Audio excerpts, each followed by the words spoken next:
大家好，我们是真功坊，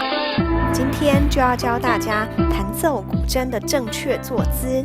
请收看我们真功坊小学堂古筝知识篇2，坐姿及手的角度。首先来调整身体与针的距离，约1个手掌长，肚脐对准古筝的第1个咽柱。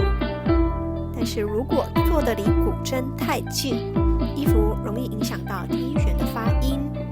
另外，若距离古筝太远，则容易影响到弹奏时手臂与身体移动的灵活度。